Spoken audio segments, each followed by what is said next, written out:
Allahumma salli ala Sayyidina Muhammadin al-Fatihi lima ughliq wal khatimi lima sabaqa nasiril haqqi bil haqqi wal hadi ila rabbikal mustaqim wa ala alihi haqqa qadrihi wa miqdarihi al-azim. Amma ba'd. Jadi kasihi Tuan Imam, seterusnya sesah pimpinan, para jemaah muslimin yang dimulia diberkati oleh Allah Subhanahu wa taala sekalian.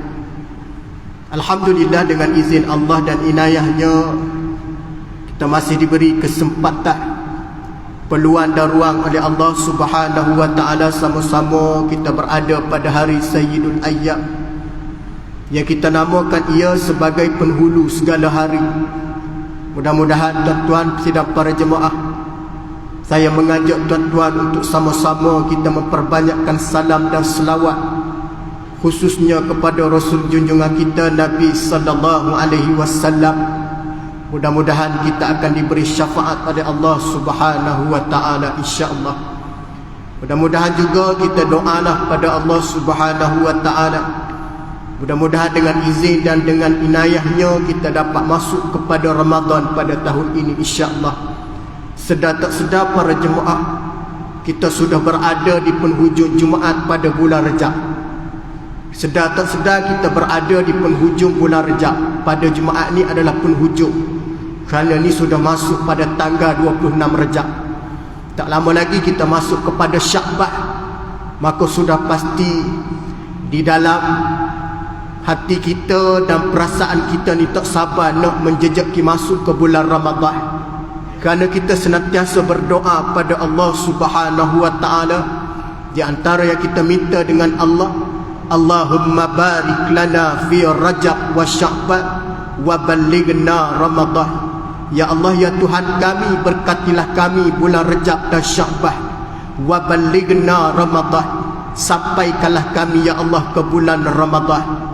Jadi kalau kita boleh doakan, maknanya sepaling moleknya kita minta dengan Allah, mudah-mudahan Allah Ta'ala panjangkan umur kita, boleh masuk ke satu bulan yang semua di kalangan kita orang-orang beriman tidak sabar nak menerima kedatangan Ramadan Karim, Ramadan Mubarak, yang kita sebut sebagai bulan yang dipenuhi dengan barakah, bulan juga dipenuhi oleh yang disebut rahmat Allah Subhanahu wa Ta'ala.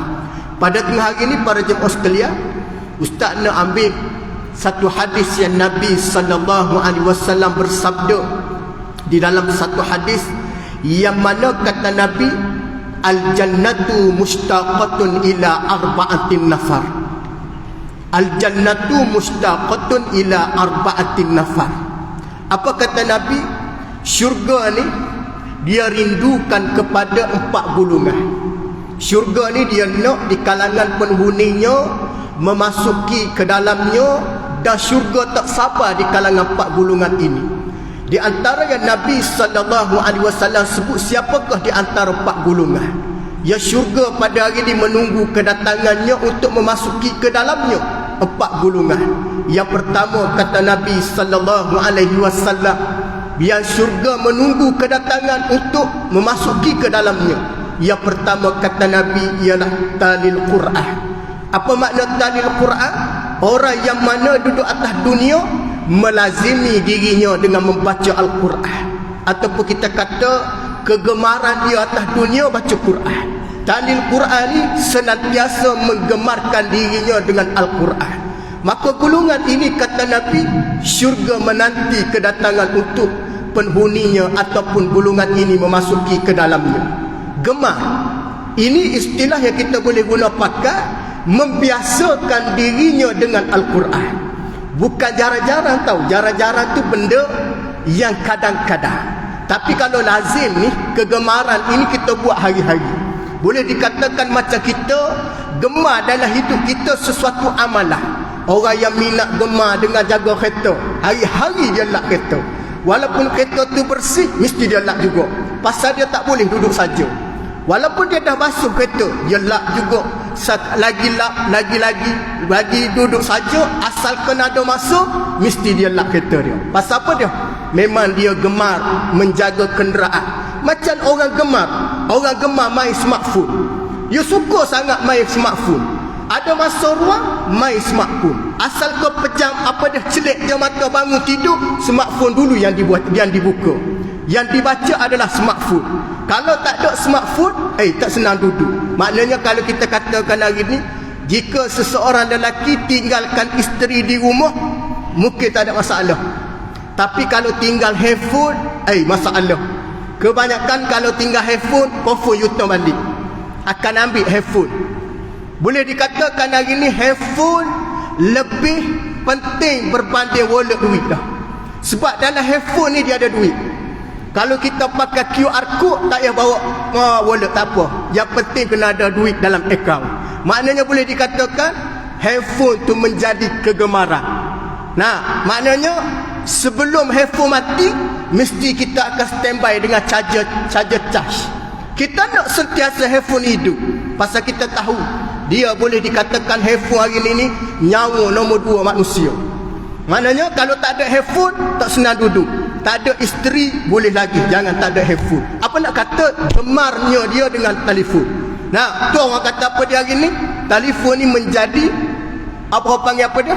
Perkara yang utama dalam hidup. Jadi dia gemar ni macam mana sifat dia? Dia tidak biasakan diri dia, ataupun dia tidak benarkan diri dia melainkan dengan perkara yang dia gemar. Maka kata Nabi, orang gemar baca Quran ni di antara yang disebut bakal syurga, yang syurga nak menunggu kedatangan. Kalau kita tengok tuan-tuan, sifat penghuni syurga ini ialah orang yang hidup atas dunia yang senantiasa membaca Al-Quran, ataupun kita kata talil Quran.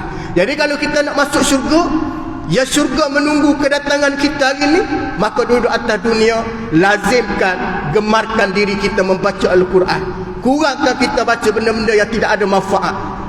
Sehingga kan bagaimana para ulama menyebut Al-Quran ni sifat dia ialah, jikalau kita baca kita tidak faham, baca tak faham pun diberi pahala, cuma jangan salah tak boleh lah. Kalau salah baca Quran dosa kalau tak belajar. Nah, baca Quran salah, tajwid tak betul, sebutan tak betul, kalau tak belajar berdosa. Tapi kalau tak faham, baca Quran tak faham makna, tidak ada masalah. Sebab kita bukan daripada keturunan Arabi, tapi kita orang yang mana boleh baca Quran tapi tak faham. Tak faham dengan silap berbeza tau. Tak faham dengan silap bacaan, tak belajar berdosa. Tapi jika silap bacaan dalam keadaan dia belajar, tidak diberi dosa oleh Allah, dimaafkan. Dia belajar, tapi tak boleh sebut juga kalimah yang dia belajar, tidak diberi dosa. Berbeza dengan orang yang tak belajar tapi salah, tak belajar tapi salah, mengekali kesilapan, itu dosa. Nah, maknanya dia tahu dia tak betul sebutan Fatihah 7 ayat, tapi dia tak belajar, maka dia kategori daripada orang yang mana menanggung dosa, kerana kita tahu Fatihah itu daripada rukun daripada solat yang dia disebut oleh Nabi. Maknanya dikata bagaimana orang yang mahir, yang mana Nabi SAW menyebut al-mahiru bil Quran ma'as safiratil kiramin bararah. Orang yang mahir baca Quran, satu level kedudukan para malaikat kiramin bararah. Siapa dia ada kemahiran, yakni ada kepakaran di dalam sebutan ayat-ayat Al-Quran, kelebihan dia Allah Subhanahu wa taala meletak ia satu level kedudukan dengan malaikat kiramin bararah, mulia lagi taat pada perintah Allah. Wallazi yaqra'ul Quran, ada juga di kalangan orang baca Quran wa yatataqta, dalam keadaan banyak sangkut dan tidak ada keupayaan untuk menguasai sebutan, maka kata Nabi, dia akan dapat 2 kelebihan. Pertama, kelebihan dia belajar. Kedua, kelebihan dia sabar. Orang yang sabar dalam menuntut ilmu akan diberi pahala oleh Allah. Orang yang silap dalam menuntut ilmu tidak akan ditandakan ia sebagai dosa, bahkan diberi keampunan oleh Allah Subhanahu wa taala. Manakala yang kedua kata Nabi, golongan yang syurga menanti kedatangannya yang kita sebut mustaqatun ila arba'atin nafar. Yang kedua kata Nabi, siapa golongan tersebut? Yakni wahafizul lisan, orang yang jaga mulut. Orang yang jaga mulut ni tuan-tuan sekalian, hidup atas dunia dia tak cakap melainkan benda yang memberi manfaat. Ya kita ni tuan-tuan, nak masuk Ramadan kita tahu kita tidak boleh makan di siang hari. Kita tak boleh minum di siang hari. Apa yang kita nak buat hak kita terhadap mulut di bulan Ramadan? Hak kita terhadap mulut di bulan Ramadan ialah pastikan kita mulut kita tadi mulut yang menggunakan ataupun menuturkan kata-kata yang baik. Sebaik-baik kata-kata apa dia tuan-tuan? Sebaik-baik kata-kata dalam bulan Ramadan di antaranya ialah mengajak orang untuk melakukan kebaikan. Bulan Ramadan, contoh malam ni ada program. Ni bulan Ramadan ni contoh. Kita persembahkan dengan kawan kita. Malam ni jom kita ke Masjid Setia Alam. Ada program selepas maghrib sampai isyak. Lepas isyak ada program lagi. Program apa lepas isyak? Makan kambing golek contoh. Ada lagi makan. Kita sebarkan semudah-mudah, yakni cuba menyebarkan perkara yang baik. Maka kawan kita datang. Dengan sebab kita sebar kawan kita datang, maka kita diberi pahala oleh Allah Subhanahu Wa Taala.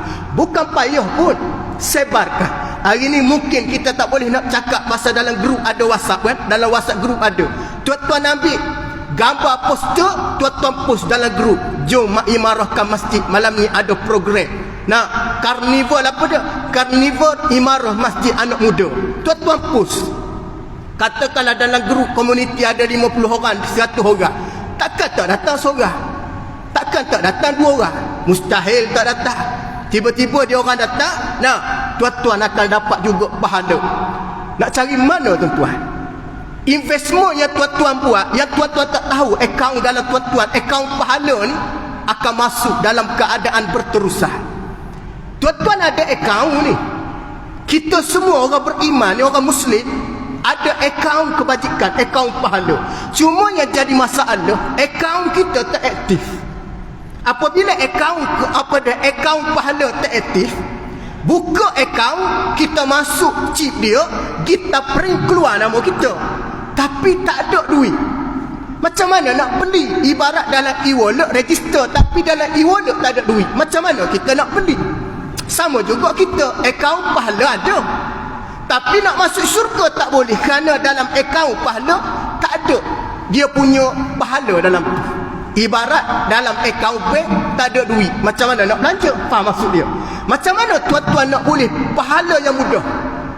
Antara pahala yang paling mudah ialah tuan-tuan mengajak orang kepada kebaikan. Soal orang nak datang tak nak datang itu bukan urusan kita. Faham maksud dia? Tuan-tuan sebar. Jom kita ni duduk di penghujung Rejab dah ni. Ihya Ramadan sudah ada dah dana tabung. Tajaan majlis berbuka puasa hampir penuh. Ustaz lagi mengajar kata-kata tajaan hampir penuh dah. Ustaz tengok penuh nama. Bagus. Bergepu. Ada hamba Allah tu tuan-tuan, dia ambil sempena ulang tahun kelahiran untuk dia tajuk. Satu hari daripada berbuka, moreh dan sahur. Kebetulan duduk di 10 terakhir Ramadan. Berapa bajet? 5,000. Satu hari berbuka, moreh dengan sahur 5,000. Dia borong habis. Sekiranya jika dia diizinkan ataupun tidak ada rezeki nak masuk Ramadan, tak masuk, tak ada rezeki nak masuk Ramadan, sama ada dia ni sebabkan dia orang panggil apa dah, mati, ataupun ada perkara-perkara yang mana orang kata apa dia, meninggal lah. Dia sudah dicatat oleh para malaikat Allah dan diberi pahala walaupun dia tak berpuasa. Tu hari ni siapa dia dah tulis nama, bayar terus. Jangan tunggu 1 Ramadan baru nak buat payment, jangan. Pasal kita tak tahu kita hidup lagi ke tak. Kena tulis nama. Elok je lepas nak masuk 2 Syakban, meninggal. Duit tak bayar. Apabila duit tak bayar, pihak pengusaha masjid dia kata slot ni masih belum bayar. Jadi belum bayar tidak termasuk. Maka tidak termasuk, pihak lepas meninggal kita, pihak masjid pun cakap, arwah ayah dulu ada beli slot, tajaan slot berbuka puasa. Berapa satu hari? 5,000. Anak tak boleh nak ambil duit tu, sebab dia tu jadi duit harta pusaka anak-anak. Anak kata kami tak setuju 5,000, banyak tu. Kecuali ayah dia buat asing siap-siap. Sebelum dia meninggal, dia letak dalam envelope, tulis cek, sign siap, dan date cek. Pesan ke orang rumah, nisfu Syakban, akhir bulan Syakban, nanti awak bagi ke masjid. Takut jadi apa-apa pada abang ni, awak bagi. Sudah diisu cek, sudah ditulis, duit dalam envelope pun dah letak. Itu lain kisah dia. Yang berlaku hari ni tak tahu benda lagi. Duit dalam envelope tak letak, cek tak tulis lagi, tiba-tiba meninggal. Pihak pengusaha masjid lagi menuntut kepada pihak pewaris anak-anak. Anak dia kata, kami tak tahu. Kami tak tahu, kami tak dapat wasiat daripada arwah ayah kami nak taja sampai 5,000. 5,000 ni tuan-tuan, lah ni, untuk di hari ni 5,000 adalah jumlah yang besar. Jadi anak yang tak faham, anak yang berhajat kepada duit tersebut, senang-senang dia kata, tak apalah pihak pengusaha, kita terminate nama arwah ayah, sebab kami tidak bersedia untuk mengeluarkan 5,000 untuk taja malih berbuka. Kalau RM100 boleh. Nampak? Jadi hari ni ada 5,000 sebelum meninggal, bayar terus cash ataupun transfer online. Bimbang, takut-takut masuk bulan Syakban kita tidak sempat kerana dengan sebab-sebab tertentu, tetapi kita sudah direkodkan untuk memberi makan orang berbuka puasa. Apa mana kata? Nak booking boleh, tapi boleh cepatkan bayaran, menyenangkan pihak pengurusan, tidak akan timbul di kemudian hari perkara-perkara berbangkit. Kalau tidak berbangkit tuan-tuan, kalau dah bayar, kalau dah masuk dalam akaun, anak tak boleh mari tuntut. Anak kata, ayah kami dulu taja masjid ni 100,000 kan, kami nak balik duit tu, pasal arwah ayah kami tak tinggal langsung harta pada kami, tak boleh. Tetapi setelah ayah dia mati, duit ada dalam akaun, tak boleh kacau. Faham maksud dia? Mesti difaraidkan semua, mesti dibagi dengan harta pusaka. Tapi masa hidup, anak tak ada hak. Anak tak ada hak nak kacau, tu adalah hak ayah untuk wakaf. Faham maksud dia? Tapi kalau dah mati, nak buat tahlil pun tak boleh nak ambil duit tu. Nak buat tahlil arwah, kebetulan nak buat tahlil arwah, ayah dia pesan, ayah mati buat 3 malam. Malam pertama, malam kedua, malam ketiga. Jadi nak buat tahlil silakan buat. Yang tak boleh, ambil duit dalam akaun tadi, dibelanjakan, kerana duit tu jadi harta yang mesti diagihkan secara yang disebut harta pusaka. Faham maksud dia? Tak boleh kita nak suka-suka hati, tak boleh.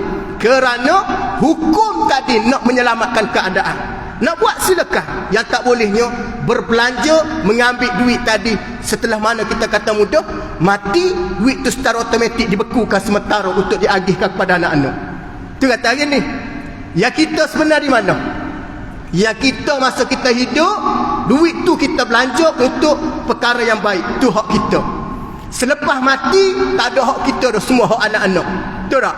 Semua hak anak, hak kepala mayat, hak anak, hak kena diagih.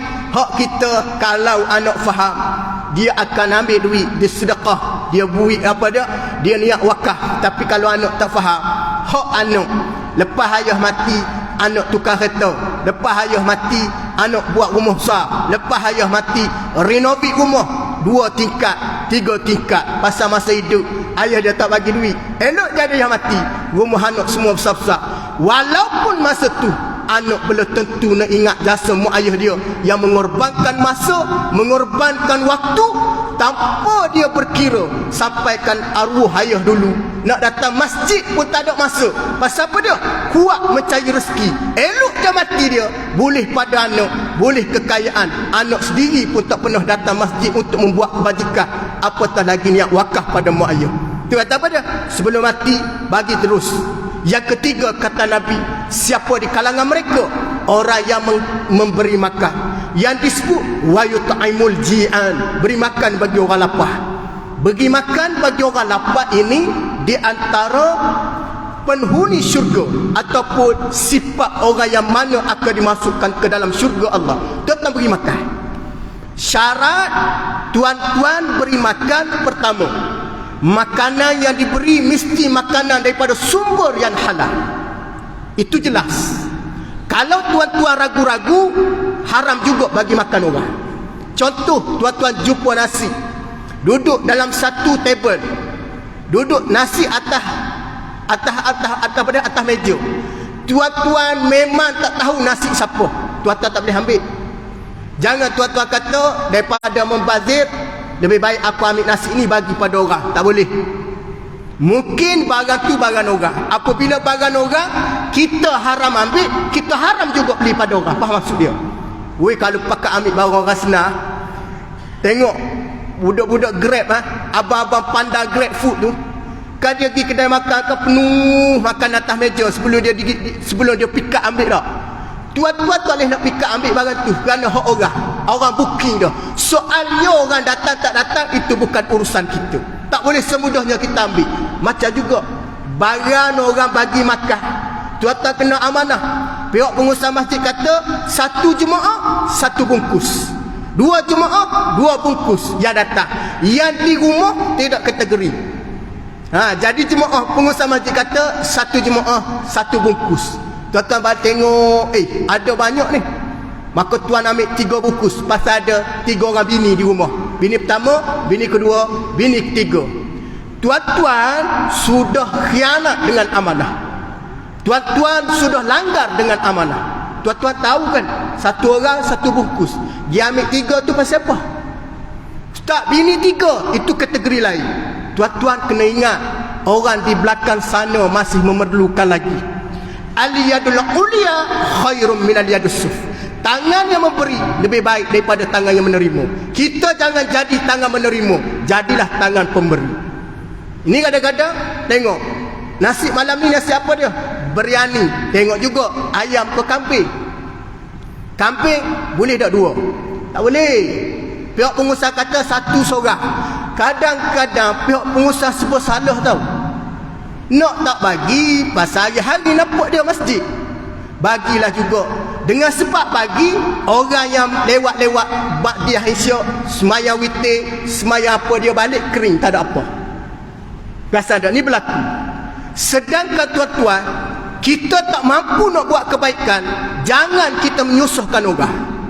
Mungkin orang yang buat Ba'diyah 4 rakaat, buat Ba'diyah 2 rakaat, mungkin dia buat witir selepas Ba'diyah. Tuan-tuan tahu tak? Kalau tuan-tuan tengok ada orang masih di belakang, jangan cuba kita tidak ataupun khianat dengan amanah. Tuan-tuan balik, tuan-tuan rasa seronok, aku malam ni tak payah masuk dah. Pasal kalau ada anak 4 orang 4 buku, siapa bini 1 5, ambillah 1 buku harga RM15. Tuan-tuan, itu namanya sifat ananiyah. Apa makna dia? Peri penting diri sendiri. Kita kata hari ni, jenis orang tak fikir orang, fikir dia je. Adakah hidup kita nak diberi keberkatan? Tu tuan-tuan, hari ni punca tidak amanah. Dengan diri sendiri pun tak amanah.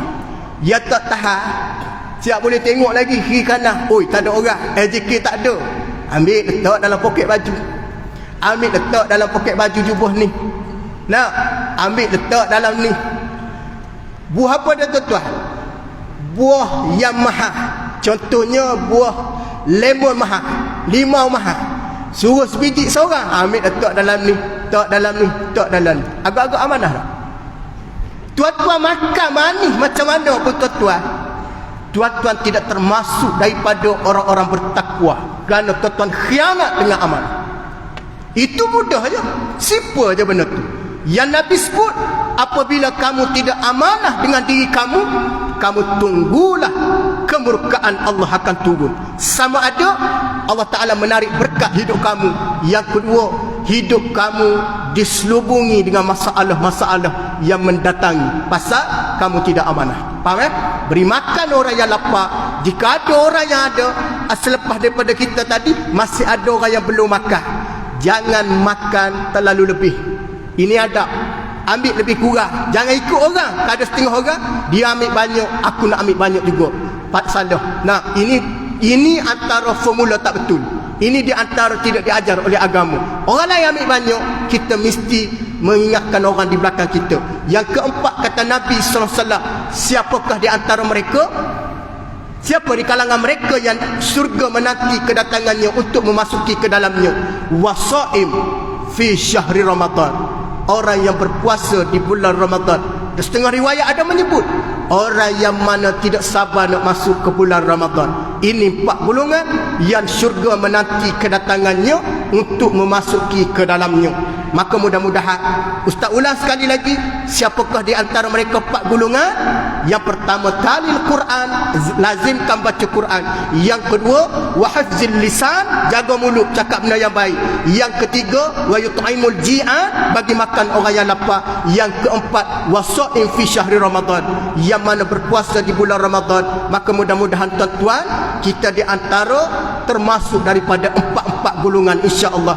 Rebutlah peluang, rebutlah kesempatan. Selagi umur masih ada, selagi masa masih ada, selagi rezeki masih ada, tuan-tuan buatlah kebajikan. Mudah-mudahan kebajikan ini akan diberi oleh Allah keberkatan dalam hidup. Mudah-mudahan kita juga dipanjangkan umur masuk ke bulan Ramadan pada tahun ini, insya-Allah. Wallahu alam, apa yang baik datang daripada Allah, yang terkurang kasar bahasa kelemahan pada diri saya. Mudah-mudahan tuan-tuan istiqamah 5 waktu berjemaah, insya-Allah. Ajaklah kaum keluarga kita, ahli keluarga, sanak saudara kita supaya memenuhi dan mengimarahkan masjid ini, insya-Allah. Wallahu alam, aku liqauli hadza wa astaghfirullahal azim li wa lakum wa lisairil muslimina wal muslimat fastaghfiruh innahu wal ghafurur rahim. A'udzu billahi minasy syaithanir rajim. Bismillahirrahmanirrahim. Allahumma faqihhu fid din wa 'allimhu at-ta'wil. Allahumma ihdinas siratal mustaqim minan nabiyyin was siddiqin wasyuhada'i was salihin wa hasuna ulaika rafiqa ya arhamar rahimin. Allahumma barik lana fi Rajab wa Sya'ban wa ballighna Ramadan wa ballighna Ramadan wa ballighna Ramadan. Wa sallallahu ala Muhammad walhamdulillahi rabbil alamin. Assalamualaikum warahmatullahi wabarakatuh.